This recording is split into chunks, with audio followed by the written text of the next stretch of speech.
오늘 우리에게 주시는 하나님의 말씀을 보도록 하겠습니다. 주시는 말씀 이사야 66장의 말씀입니다. 이사야 66장의 말씀 우리 함께 보도록 하겠습니다. 우리 한 절씩 교독하도록 하겠습니다. 1절의 말씀을 제가 먼저 읽겠습니다. 여호와께서 이같이 말씀하시되 하늘은 나의 보좌요 땅은 나의 발등상이니 너희가 나를 위하여 무슨 집을 지을꼬 나의 안식할 처소가 어디랴. 나 여호와가 말하노라. 나의 손이 이 모든 것을 지어서 다 이루었느니라. 물은 마음이 가난하고 심령에 통회하며 나의 말을 인하여 떠든 자 그 사람은 내가 권고하려니와. 소를 잡아 드리는 것은 살인함과 다름이 없고 어린 양으로 제사를 드리는 것은 개의 목을 꺾음과 다름이 없으며 드리는 예물은 돼지의 피와 다름이 없고 분향하는 것은 우상을 찬송함과 다름이 없이 하는 그들은 자기의 길을 택하며 그들의 마음은 가증한 것을 기뻐한즉 나도 유혹을 그들에게 택하여 주며 그 무서워하는 것을 그들에게 임하게 하리니 이는 내가 불러도 대답하는 자 없으며 내가 말하여도 그들이 청종하지 않고 오직 나의 목전에 악을 행하며 나의 기뻐하지 아니하는 것을 택하였음이니라 하시니라. 여호와의 말씀을 인하여 떠는 자들아 그 말씀을 들을지어다. 이르시되 너희 형제가 너희를 미워하며 내 이름을 인하여 너희를 쫓아내며 이르기를 여호와께서는 영광을 나타내사 너희 기쁨을 우리에게 보이시기를 원하노라 하였으나 그들은 수치를 당하리라 하셨느니라. 헌화하는 소리가 성읍에서부터 오며 목소리가 성전에서부터 들리니 이는 여호와께서 그 대적에게 보응하시는 목소리로다. 시온은 구로하기 전에 생산하며 고통을 당하기 전에 남자를 낳았으니 이러한 일을 들은 자가 누구이며 이러한 일을 본 자가 누구이뇨. 나라가 어찌 하루에 생기겠으며 민족이 어찌 순식간에 나겠느냐. 그러나 시온은 구로하는 즉시에 그 자민을 순산하였도다. 여호와께서 가라사대 내가 임산케 하였은즉 해산케 아니하겠느냐.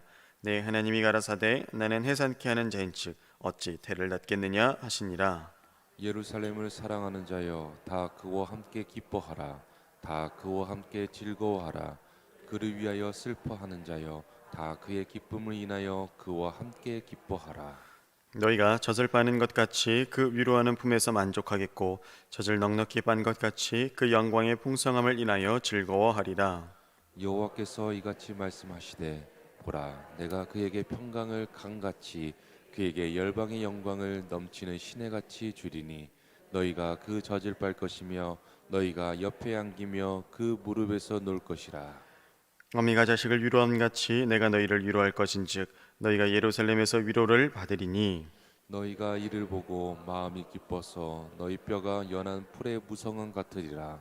여호와의 손은 그 종들에게 나타나겠고 그의 진노는 그 원수에게 더하리라. 보라 여호와께서 불에 옹이 되어 강림하시리니 그 수레들은 회리바람 같으리로다. 그가 혁혁한 위세로 노를 베푸시며 맹렬한 화염으로 견책하실 것이라. 여호와께서 불과 칼로 모든 혈육에게 심판을 베푸신즉 여호와께 살육당할 자가 많으리니. 스스로 거룩히 구별하며 스스로 정결케 하고 동산에 들어가서 그 가운데 있는 자를 따라 돼지고기와 가증한 물건과 쥐를 먹는 자가 다 함께 망하리라. 여호와의 말씀이니라. 내가 그들의 소유와 사상을 하노라. 때가 이르면 열방과 열족을 모으리니 그들이 와서 나의 영광을 볼 것이며 내가 그들 중에 징조를 세워서 그들 중 도피한 자를 열방 곧 다시스와 뿔과 활을 당기는 웃과 및 두발과 야한과 또 나의 명성을 듣지 못하고 나의 영광을 보지도 못한 먼 섬들로 보내리니 그들이 나의 영광을 열방에 선포하리라. 나 여호와가 말하노라. 이스라엘 자손이 예물을 깨끗한 그릇에 담아 여호와의 집에 드림같이 그들이 너희 모든 형제를 열방에서 나의 성산 예루살렘으로 말과 수레와 교자와 노새와 약대에 태우다가 여호와께 예물로 드릴 것이요. 나는 그 중에서 택하여 제사장과 레위인을 삼으리라. 여호와의 말이니라. 나 여호와가 말하노라. 나의 지을 새 하늘과 새 땅이 내 앞에 항상 있을 것 같이 너희 자손과 너희 이름이 항상 있으리라. 여호와가 말하노라. 매 월삭과 매 안식일에 모든 혈육이 이르러 내 앞에 경배하리라. 그들이 나가서 내게 배역한 자들의 시체들을 볼 것이라. 그 벌레가 죽지 아니하며 그 불이 꺼지지 아니하여 모든 혈육에게 가증함이 되리라. 아멘. 오늘도 새벽을 깨우고 하루의 첫 시간을 주님 손에 올려드리는 우리 사랑하는 성도님들 환영하고 축복합니다. 또한 계신 곳에서 예배를 세워가시는 성도님들에게도 동일한 하나님의 은혜 있기를 간절히 축복합니다. 이사야의 마지막 우리 66장의 말씀을 함께 나누었습니다. 헛되게 예배를 드리는 이 이스라엘을 향해 소돔의 관원, 고모라의 백성 같은 자라고 질타를 하면서 예언을 시작했던 이 이사야가 이제 참된 성전이 무엇이며 누가 참된 하나님의 백성인가를 선포하며 이 예언을 마치게 됩니다. 우리 1절에 보면 이제 성전에 대한 이야기를 간략하게 나오죠. 레바논의 백향목, 또 금과 은, 보석 이런 화려한 것들로 성전을 짓는다고 해도 그것이 반드시 하나님의 집이 될 수는 없을 것입니다. 또한 그러한 곳에서 아무리 많은 재물 또 헌물을 바쳐줘도 진실한 마음 없이 드리는 제사는 살인과 같고 가증하고 부정한 동물로 제사를 드리는 것과 같다고 오늘 말씀하고 있습니다. 하나님께서 원하시는 것은 무엇이겠습니까? 화려한 성전, 수많은 재물이 아닌 오직 통회함으로 하나님 앞에 나오고 또 그 말씀을 두려워함으로 하나님을 경외하는 것, 그것에 있을 것입니다. 여러분, 우리 하나님 결코 화려한 건물과 그런 장식에만 거하시는 분이 아니십니다. 또 수많은 사람들이 참석해야만 하는 그런 장엄한 예식을 원하시는 분도 결코 아니십니다.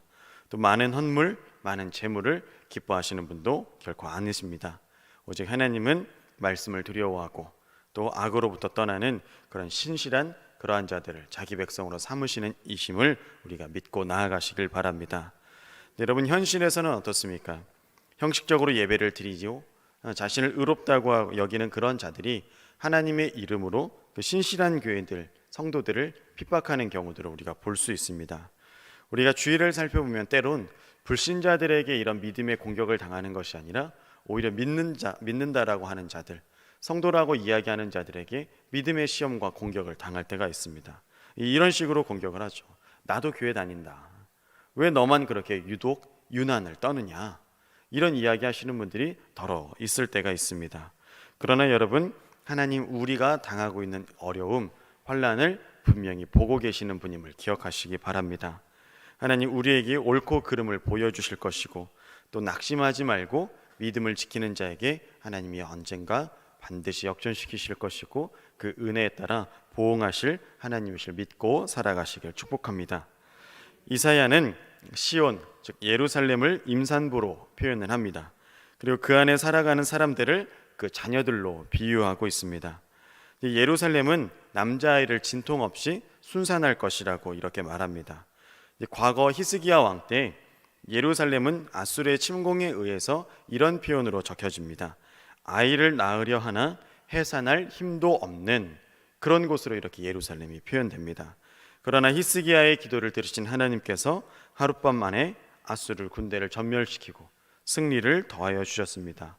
이와 마찬가지로 시온은 해산의 고통을 당하기도 전에 남자아이를 낳을 것, 이것을 말씀합니다. 이는 예루살렘 성이 금방 회복되어 인구가 늘어 활기가 넘치는 도성이 될 것이라는 예언입니다.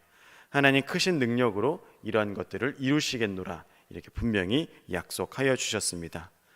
예루살렘 거민들은 하나님의 말씀을 두려워했던 참 백성이었고 또 과거에 예루살렘의 멸망을 보며 슬퍼했던 사람들입니다. 이제 그들은 예루살렘 안에 임하는 하나님의 영광 안에서 기쁨과 만족 또 위로를 얻을 것입니다. 요한계시록에서는 영광을 회복한 교회를 그리스도의 신부 또 새 예루살렘이라 부르며 칭송합니다. 그래서 내 삶의 모든 영역에서 하나님의 말씀대로 살기 원하는, 그렇게 따르는 주님의 참된 성도가 된다면 그리스도의 신부로서 그 영광에 참여하게 될 줄로 믿습니다. 여러분, 이러한 영광은 반드시 참 백성, 참 성도들에게만 허락된다라는 것을 기억하시기 바랍니다. 이사야는 엘리야가 승천하는 그 이미지로 하나님의 심판을 선언합니다. 하나님께서 엘리야를 통해 갈멜산에서 바알과 아세라 선지자를 죽이신 것처럼 그 영광으로 대적들을 죽이실 것입니다. 이 대적은 겉으로는 경건한 척 하지만, 겉으로는 경건한 척 하나님 성전에 머물지만 그곳에서 오히려 율법을 범하는 자들입니다. 거룩한 척했지만 뒤로는 제사를 멸시하고 죄악을 행했던 제사장들을 향한 고발이기도 합니다. 사람은 외식에 속을지라도 하나님은 결코 그 외식에 속지 않으십니다. 여러분, 대적과 외적은 분명히 다른 것입니다. 회칠한 무덤과 같은 종교 생활을 하는 자들이야말로 하나님께서 가장 가증하게 여기시는 대적이 될 수 있습니다. 이런 우리의 신앙의 모습도 항상 이러한 경각심을 가지고 돌아봐야 하겠습니다. 내가 주님을 부르며 거룩한 자리에 참여하고 있다는 것이 내 신앙을 분명히 확증하는 것은 아니기 때문에 그렇습니다. 내 신앙의 자리가 어디 가고 있는지, 내 중심이 여호와만을 바라고 있는지를 분명히 살펴야 하겠습니다. 이어서 이사야는 이방인들 가운데 하나님을 높일 때가 올 것이라고 선언합니다.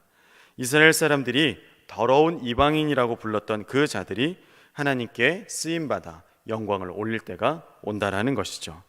이방인들을 통해 이스라엘을 징계하셨던 하나님이 이제는 이방인들로 여호와께 예물드리게 할 것이고, 또한 그들 가운데 온 세상의 제사장과 레위인을 택하실 것입니다. 여러분, 이러한 이사야의 결론이 얼마나 충격적입니까? 이스라엘을 하나님 나라의 제사장으로 삼으려고 하셨지만 그들의 불순종으로 이제는 그 사명을 이방인들에게 감당시키고자 하신다라는 것을 말씀하고 있습니다. 여러분, 우리도 하나님께서 우리에게 맡기신 그 목적과 사명을 반드시 따르고 이행해야 할 줄로 믿습니다. 하나님을 떠난 이스라엘에 대한 고발로 시작한 이사야가 하나님의 백성은 결코 없어지지 않는 그 축복과 함께 또 겉으로는 하나님을 믿는 자들을 영원한 심판을 받으리라는 경고의 메시지로 이렇게 마치고 있습니다. 주님 다시 오실 때 모든 민족을 목자가 양과 염소로 구분할 때가 올 것입니다. 양이나 염소나 모두 다 예수님을 주여 주여 이렇게 외치지만 참 신앙의 실천이 없으면 염소들은 그 심판을 피할 수가 없을 것입니다. 하나님은 진실한 예배를 받으시고 외식하는 자들을 대적으로 삼으신 데는 이 엄중한 메시지 앞에 우리도 참 성도, 참 백성의 자리로 나아가야 될 것입니다. 우리 사랑하는 여러분, 우리의 신앙을 더욱더 점검하시고 우리는 어떠한 모습으로 주님께 나아가고 있는지를 분별하셔서 더욱더 겸허한 마음으로 주님께 나아가고 예수 그리스도를 바라는 참 믿음과 참 신앙의 성숙함을 가질 수 있기를 우리 예수 그리스도의 이름으로 축원합니다. 기도하시겠습니다. 좋으신 하나님 아버지, 감사드립니다. 우리의 마음이 어떠한 자리로 향하고 있는지를 분별하게 하여 주시옵소서. 주님, 하나님의 영광 안에서 기쁨과 만족과 위로를 더하실 것이라는 이 위로의 말씀을 붙음과 동시에 하나님, 겉으로만 하나님을 믿는 그런 모습으로, 외식하는 모습으로 하나님을 대적하는 그런 자들이 되지 않기를 간절히 원합니다. 영원한 심판을 받는 그 무서운 경고 앞에 주님, 더욱더 우리가 경각심을 가지고 하나님을 향한 그 신앙의 자리를 더욱더 살피고 나아가게 하여 주시옵소서. 참된 성도가 되게 하여 주옵시며 그리스도의 신부로 그 영광의 자리에 참여하는 우리 모두가 되게 하여 주시옵소서. 우리에게 감당케 하시는 하나님의 사명을 바라보게 하시고 하나님 뜻과 목적에 따라 이 땅을 살아가며 하나님 나라와 그의 백성들을 위하여 복음 전파에 힘쓰는 우리 모두가 되게 인도하여 주시옵소서.